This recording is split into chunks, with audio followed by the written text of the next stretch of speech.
vampires are different, and those that suck blood are far from the worst of them. What about vampires who don't leave marks on their necks, who can appear in broad daylight, who won't burn up when pierced with an aspen stake, but who can actually kill? Think 1,000 times before stopping on the street with strangers. Or not quite human? This mystical story happened to me in the summer of 2005. That day I woke up in the morning, had breakfast and decided to go to the bookstore. The mood was great, because I had just finished the 9th grade and was going to go to college, to enter adulthood. With these thoughts, I went to the bookstore, but I hurried a little.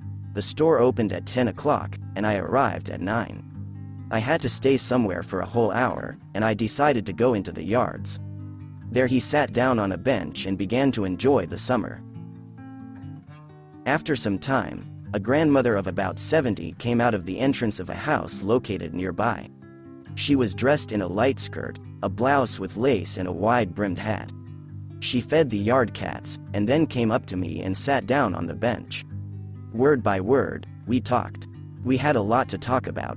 I also love animals very much, but due to allergies I can't keep them, so I specialize in amphibians and large aquarium fish.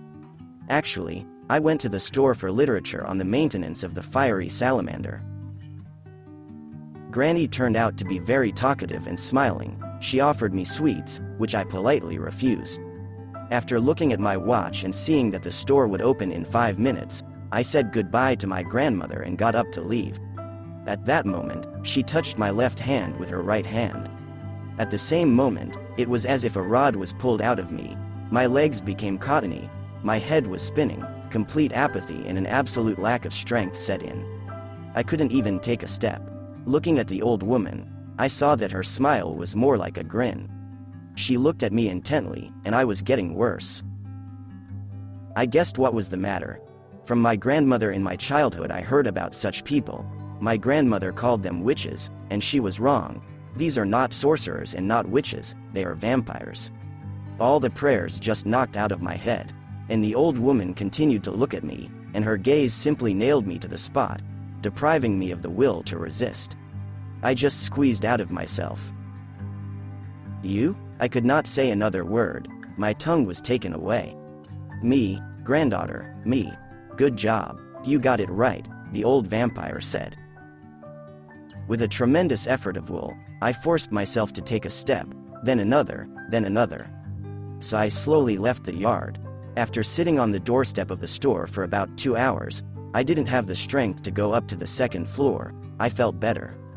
Deciding to go to the park, I got on a trolley bus and drove off. The route passed through the bridge. As soon as the trolley bus crossed the river, I felt a surge of strength. The story didn't end there. That year I met that grandmother again in the same area. She did not notice me, and I looked at her for about 10 minutes. And you know what? She is not only not aged, but even younger. I couldn't identify myself. I remembered her face too well. Thank you for your attention. Subscribe to the channel.